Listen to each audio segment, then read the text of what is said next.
I'll have 7 different devices that are connected on me, and then not only that, lots of equipment will be connected. Today, cars are not particularly connected, or cars will be connected, and so on and so forth, right? So the size and scale of what we are talking about is truly staggering and unprecedented. Now let's move to India.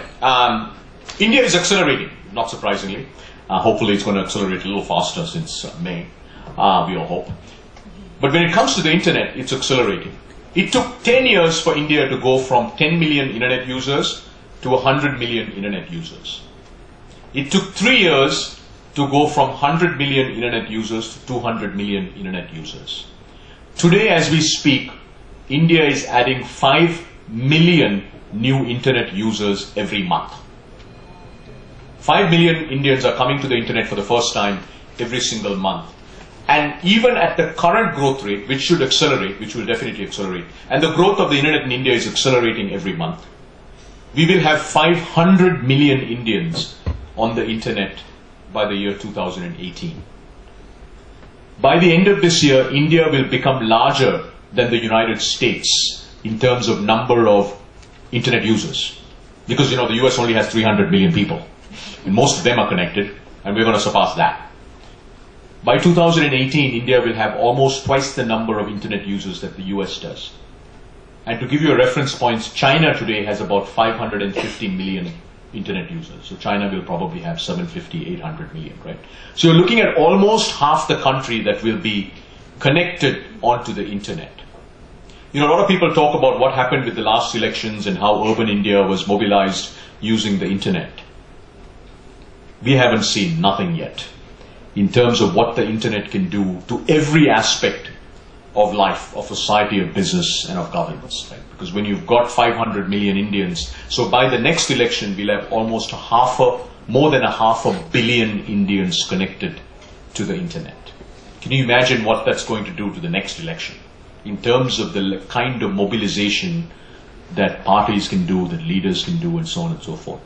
But more important than that, in the near term, can you imagine what it's going to do to the lives of those Indians and also to businesses that move quickly to adapt the internet? So what I'm now going to do is talk about how is consumer behavior changing in India, and also as we go through that, because I know many of you run your own businesses or you're part of your family-run businesses, is talk a little bit about how should you think about how this impacts what you guys do.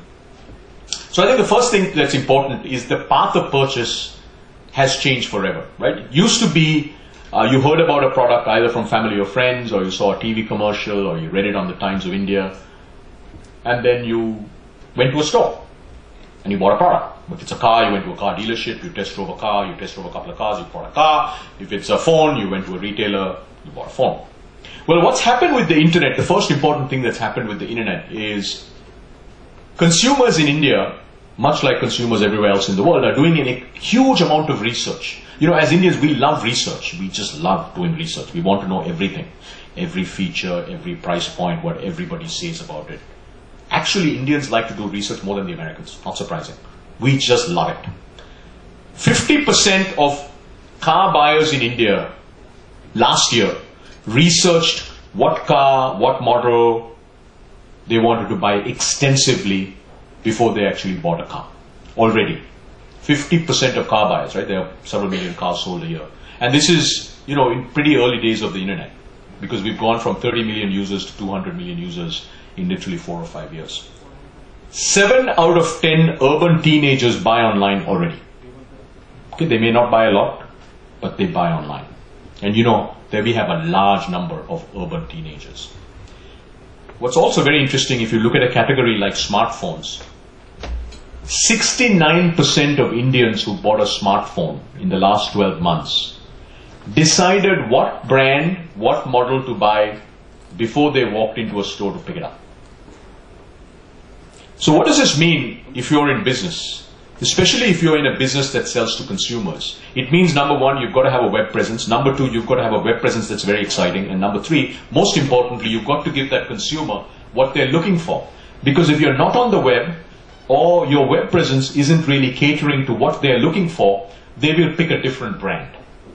And this has happened very, very quickly. I joined Google 3.5 years ago, and 3.5 years ago, this data really didn't exist in India because nobody was doing research. But now that we have 200 million users, They are doing a huge amount of research, and what that is doing is fundamentally changing the path to purchase. The other thing, I think I'm sure all of you are reading about Flipkart and Snapdeal and Amazon and Myntra and so on and so forth. 6 years ago, there was virtually no e-commerce in India. You know, Flipkart as a company is all of 6 years old. This year, the e-commerce industry will do $4.5 billion of revenue. That's a 25,000 crore industry that has been created from scratch in 6 years. 25,000 crores is now transacted online. Consumers buying from electronics to apparel to baby products and so on and so forth. But what is interesting is what's going to happen by 2020. That industry will be at least $45 billion. $45 billion is over 250,000 crores. Here's an industry that didn't exist in the year 2008 that is on track to become a 250,000 plus crore industry in the next 6 years. Why is this happening? It's happening because we have 200 million consumers online. Many of them are young. Traffic is getting worse. Most of these consumers increasingly don't live in tier 1, tier 2 cities. And outside the top 10 cities in India, as you know, organized retail is not prevalent. So if you're sitting in city number 100 and you wanted to buy a pair of Nike shoes, you're kind of out of luck. Because you either have to drive a very long distance or you have to hope that somebody who's visiting Delhi is going to get it for you. Today with the internet, you don't have to do that. You get online, you do a search for Nike shoes, you end up at a whole set of sites that sell Nike shoes, you order it, and within 3 days they deliver it to you. Flipkart, which is this company that was created 6 years ago, is doing over $1 billion of revenue and do 100,000 transactions a day. I don't know how many of you run retail businesses or sell to retailers. That's a lot of volume. That is a massive amount of volume, right? And this is and really, quite frankly, we haven't even started yet, which is why you're seeing the kind of valuations that you are, very, very high valuations, and these companies being able to raise funding. So the first trend on consumers is they're researching online, but they're buying offline. Because the reality is today, 98% of things that are still being bought online, but they're doing research online extensively. But the other thing that's happening is really, not only are they doing research online, but they're buying online. So what this, by the way, means, and I think it has very interesting implications for women entrepreneurs. You know, it's very interesting. I was with the Flipkart and the Amazon teams over the last couple of weeks. They're seeing a large number of women who have either small businesses that they run on the side, but many who are actually just getting into business. They're making brands, whether it's homeware brands, houseware brands, apparel brands. Because today, you know, the barrier that used to exist, which is if I made something interesting, I had to go find a retailer, I had to convince a retailer to carry the product, then I have to wait. And that retailer is only in a small catchment area, so the revenue is quite limited. All of that has changed. Now, if you're, let's say, making a brand, I don't know, a new home care brand, you know, you're making some very interesting home care products, or you're making interesting apparel, or whatever it is. Today, all you have to do is list it on Amazon. And if you've got a good product at a good price, and you learn a little bit about digital marketing, you're in business. And we actually think that e-commerce is going to do huge amount of good for the Indian economy, not only because it will make products available to Indians all over India, not just in the top 10 cities, because it will lead to a massive wave of entrepreneurship, where men and women across India who have good ideas can now make products and in some cases services and sell them very, very quickly by getting onto these marketplaces like Amazon, Flipkart, Snapdeal, and so on and so forth. You know, as many of you know, the way we communicate is transforming. I don't know how many of you still send SMSs. Any of you still send SMS? A few of you do, yeah. You know, there's something called WhatsApp. It costs you nothing. It's faster. It's quicker. You can put groups. It's cool. Actually, you know, in Europe, the SMS industry is pretty much gone. So the telecom companies saw that within a period of about 4 years, they had a huge amount of revenue that came from SMS. And then you had all these messaging apps, which were essentially right over the internet. And so the SMS industry kind of reduced dramatically, right? So how we communicate is changing, right? Now, obviously, as Indians still love to talk, so the voice industry is alive and well. But the reality is how we communicate has changed dramatically. As I mentioned, there are 70 million Indians with smartphones today. That number will double in the next 12 months. On average, every Indian who has a smartphone is spending 3 hours on the internet. That's a lot of time. Because the average Indian who watches TV spends about 4 hours in front of a TV. So sometime in the next 12 months, the smartphone users will spend more time on smartphones than they will in front of a TV. And again, that has implications for businesses if you're trying to actually communicate messages to your audience. Also, the way entertainment is being consumed has changed. So this, even if you go back in India, if you go back, probably not to your households, maybe if you go back 10 or 15 years, this was it. You had a television, and many of you probably had multiple televisions, but I'm sure there were times in the day where all of you sat in front of the TV and watched your favorite show. KBC, year 2001, changed the TV industry in India. That is sort of what it looked like. But today, it kind of looks like this.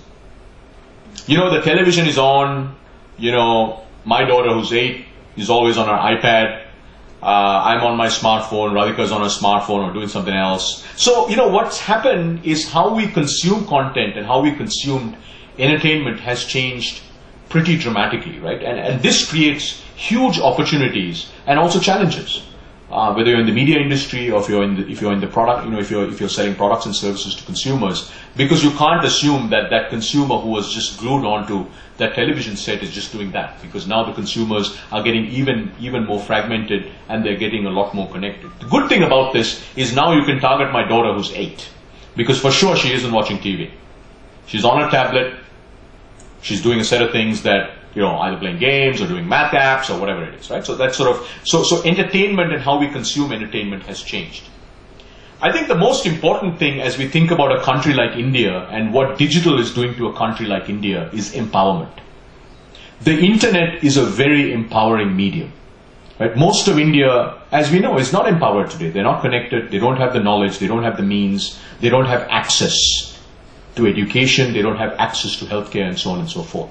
So the thing that excites us most about digitizing India is what digital can do to empowering India. And imagine 500 million Indians who are truly empowered. This next video I'm going to share with you is an initiative that we launched last year. It's called Helping Women Get Online.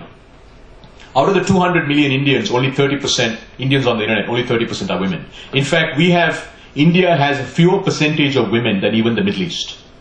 It's quite sad and shocking. So we launched an initiative together with many players in the industry to say, how can we double the number of women on the internet in India in 12 months? So we did a whole bunch of awareness building, we're doing access, we're doing outreach, we're building capabilities and so on and so forth.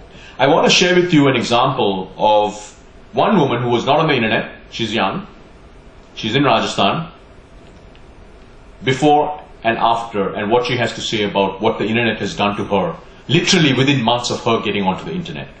Let's run this video.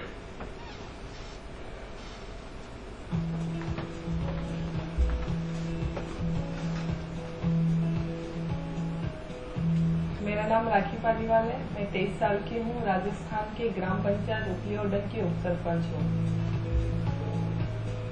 अभी मैं law की पढ़ाई कर रही हूँ और second year class में पढ़ रही हूँ। जब 6th क्लास में पढ़ती थी तभी मुझे पॉलिटिक्स में इंटरेस्ट होने लगा था, तो मैं प्रेसिडेंट बन गई।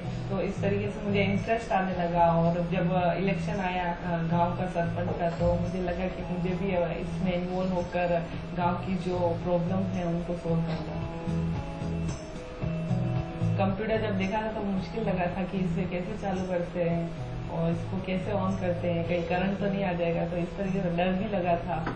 जब मैंने इंटरनेट यूज किया तो मैंने देखा कि लड़के और लड़कियां कैसे सोशल मीडिया को यूज कर रहे थे, तो मैंने भी अपने पंचायत पेज बनाया और जो भी प्रॉब्लम्स जो पंचायत की है उनको उस पर डालना शुरू किया।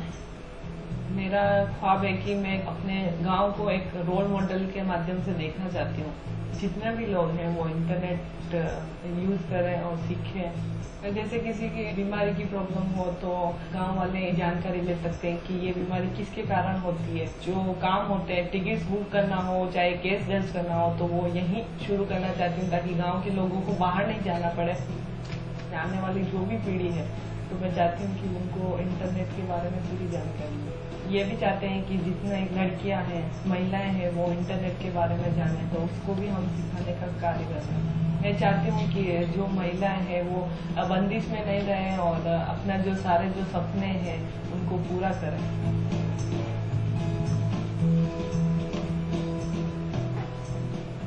So I want you to now imagine that's Raki. Raki is barely 20 years old, and she had been on the internet for 3 months.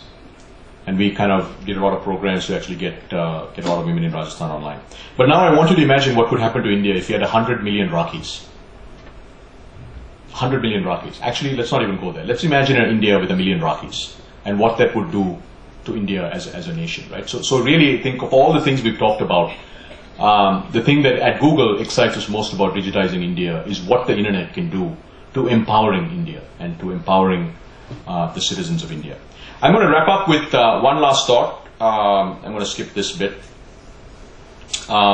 Is essentially how should you think about the internet? And many of you is either in your lives or in your businesses that you run, or your children who are. I met many of you who you have children who are studying computer science or doing interesting things. In this new era that we're living in now, which is really a technology-led era, the only thing that limits what we can do is our imagination. The only thing. And at Google, our founders, Larry Page and Sergey Brin, coined this phrase called moonshot thinking. 10x, not 10%. Most of us live our lives trying to make everything 10% better. Grow the company 20% in revenues. Or make this 10% better or 20% better. Moonshot thinking says, let's think 10x. How do we make something better by 10 times? How do we 10x the revenue? How do we 10x our market share and not 10%? And this is actually, many of our breakthrough projects, whether it's Google Glass or driverless cars that I've talked about, or delivering internet to rural populations around the world with balloons in the sky, and a whole set of other things, contact lenses that measure your glucose levels. Those are all done through a team that we call Google X. And I'm going to end with a video from the team that actually runs Google X that sort of demonstrates, where they talk about this thinking around moonshot thinking. Everyone else in the world is working on the next 10%. If you can be the one that delivers that 10 times improvement, you have a chance to really change things. If you want cars to run at 50 miles per gallon, fine, you can retool your car. But if I tell you it has to run on a gallon of gas for 500 miles, you have to start over. You need a lot of courage in this work, and you need a lot of persistence. Even if you don't really 100% believe it's possible, like you might think this might be possible, have the courage to try. That's how the greatest things have happened. You don't spend your time being bothered that you can't teleport from here to Japan, because there's a part of you that thinks it's impossible. Moonshot thinking is choosing to be bothered by that. We choose to go to the moon in this decade and do the other things, not because they are easy, but because they are hard. Humanity's progress has been a series of amazing, audacious things, from the very small and personal up to the great, big, and grand. And we are a species of moonshots. And to me, that's like the really amazing, poetic, and inspirational thing. Thank you.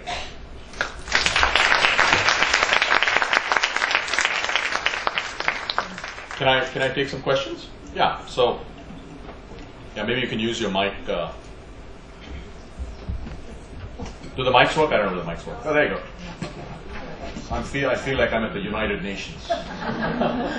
Hi, I'm Sunita. I just wanted to give a suggestion, and I have 2 questions. So my suggestion is, since you're the Google head, we'd love to have all these technology coming quicker and earlier to India than rather wait for the rest of the world and for it to catch up here. Secondly, my question is, so I read the Harvard Gadget just printed a paper on the 1st of August about how a professor and a student wrote about gentrification, which they used with the help of Google Map views. And back in 2009, I'd written a paper also in Harvard for Google. And at that time, it was a very big controversy. Using the privacy factor was one of the points at that time. Have you come up with any new thing where we can also a common man can also blur up his house for privacy or whatever, if you have any new way which is available to all common men also? That is one question. The second question I have is, I know that the state of Mississippi has subpoenaed Google in America, right, because of illegal drug ads and all the sexual contents which are not allowed and all that. I know you all are doing a lot, but it's definitely not enough. After the subpoena, you all started taking more steps. Anything? Yeah, so I think, look, in India, for instance, right, so let me try to answer all three of your two questions and also your observation. So for in India, there are a whole set of categories that are banned, like liquor is banned, a whole set of like specific healthcare products are banned and so on and so forth. So we're very clear, we don't let those products to be advertised. And what we're also trying to do is in India, so for instance, a lot of our advertisers are not particularly pleased with us because even some of the categories that globally we feel uncomfortable with, we don't allow them to be advertised here.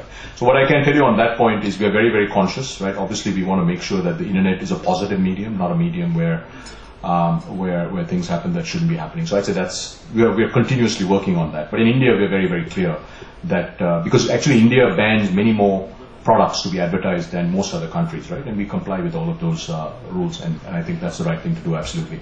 Second question, no, today what we do is we have a process, right, where if you have a legitimate reason of why you should be blacked out on a map, so for instance, high security zones, the governments, kind of give us requests of saying, black this out, black that out, and we'll do that. We don't yet have a map maker like function that says, anybody can black out whatever they'd like to do. So we don't have that yet, to answer your second question. I think on your other one, we actually, so look, my view about India is we want to bring the technologies in India that can make India better, right? And so what do I mean by that? So in our mind, the most important thing that Google can do is help India to go from 200 million to 500 million Indians and then build an ecosystem where empowerment, innovation can happen at scale, right? So for instance, you may have read about this, we're launching a product called Android One, which is a very, very high quality Android device, which we're building together with OEM partners. The first launch of this new product, which we've never launched anywhere in the world, is actually in India. Because we believe that is the product that will actually help us get the next 200-300 million Indians online, right? So we are very selective because what we don't want to do is launch products that only 1 million Indians will use. Because my view is that's not the best use of, we have also a certain set of resources. And what we try to do is maximize, the value that we can get on these set of resources. And also we want to be, we're very conscious of, for instance, the bandwidth constraints that we have, right? So Google Glass requires bandwidth. If you can't actually make a phone call, which is sort of where we are today, phone calls drop, Google Glass isn't going to be a great experience. So that's the reason. But by and large, all products that we think are right for India, that we think are priority get launched. In fact, now we're launching products first in India before we launch them anywhere else in the world. Yeah. You spoke about women entrepreneurs and them digitalizing their business, going online. So the challenge we face, as opposed to a Flipkart or a Myntra.com, is the staggering e-marketing budget that they have. So what's your advice to someone who wants to go online with a... So I think there are different kinds of e-commerce businesses. I think trying to compete with a horizontal business model, right, where you're selling electronics and books and apparel and so on and so forth, I think today is going to be very difficult because these are companies that have raised hundreds of millions, if not billions of dollars, that are very well funded, that have large teams, etc. So that kind of company, I know is not really suitable for a startup today, right? A second kind of company would be if you're trying to be an e-commerce retailer, but for highly curated niche products, right? So, our view is, look, that is still very much a viable business, but you have to find the right channels, you have to find the right advertising mediums. You also have to find the right organic ways in which you can grow that business, and most importantly, you have to keep your costs low, right? Because if those businesses take some time to grow. And also, what I would say is you should leverage the Flipkarts and the Amazons and become merchants on those platforms, right? I mean, we have examples of now hundreds of companies that have been building very successful businesses by leveraging the traffic that's coming to Amazon, Flipkart, Snapdeal, etc., because they're driving 20, 30, 40 million users to their sites every month by being merchants on those sites. The third kind of business, which personally I think is the most interesting, is when you start building and launching brands, right? They're specific brands, they're targeted to a certain type of customer, it could be in some of these categories that we talked about, and then completely leveraging the ecosystems that are being built by these online merchants, right? Because again, remember, they're marketplaces. They're marketplaces for other merchants, right? So the question is, what kinds of merchants are going to be successful? Now, if you're trying to, if you're a retailer that's trying to sell Samsung phones, that's a very, very, very competitive space today, right? Because everybody's trying to sell Samsung phones. But if you've got niche baby product brands, if you've got, houseware, cookingware, food, gourmet food, I think all those categories will become very, very interesting.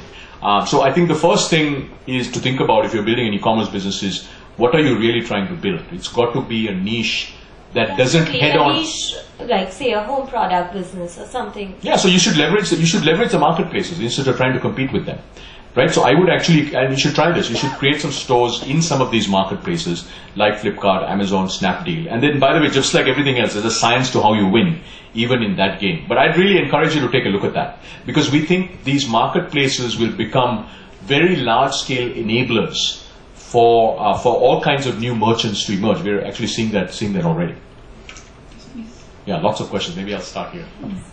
Yes, I have an IT and solar business, and what I want to ask you today is that Google, I know from a media report that recently the NIC was attacked, cyber attacked as they say. So my question is about digital security. Yeah. And what is Google doing? Because Google is the one who actually made the government of India aware that in fact their National Information Center had been attacked. So what is Google doing in that regard? Second thing I wanted to ask is that are you looking at, is Google in any product or in anything looking at solar? Because now that you've given all these ideas, and India being a hot country, I mean, we can have Google powered watches, solar powered watches and everything else. What are your thoughts? Yeah, so I think let me answer the first one.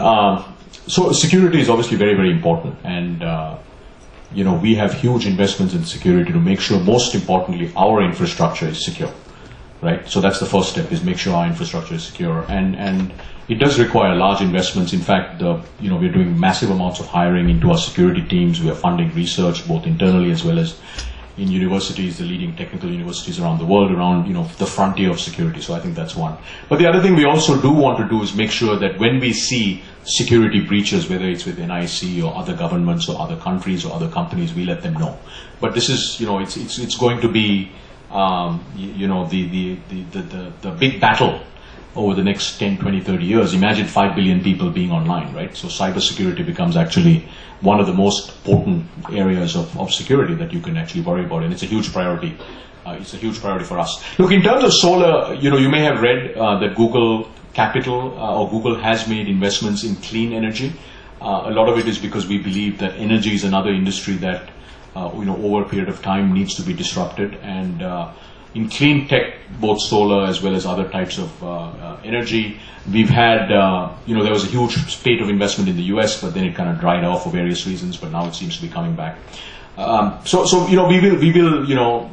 We are doing various investments in the US only at this point. In India, look, today, solar technology is at a point where we should be able to electrify lots of things if we really wanted to, right? And I'm hoping that now with the new government, some of that stuff starts happening, because I think the unit economics of solar now have got to a point where it is economical, right? You don't need massive subsidies to do that. So my view is, Google shouldn't be doing that.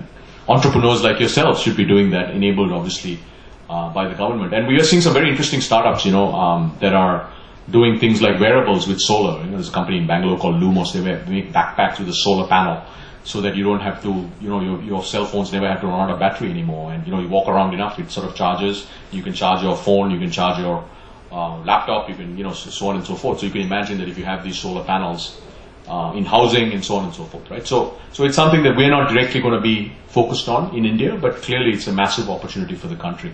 Let's just maybe, let's go here. Industry where everything is changing every day, how do you think your education at MIT and Stanford kind of is helping you deal with your challenges every day?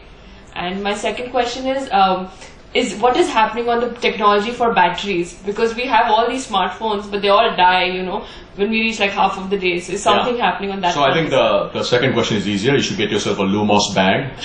You'll never run out of battery charge again. Battery technology, there's a lot of research going into battery technology. How do you make a battery that lasts forever, right? And you'll start seeing that. So these are all problems that, as an industry, we're trying to solve, battery being one of them. The other one is actually, microphones in computers.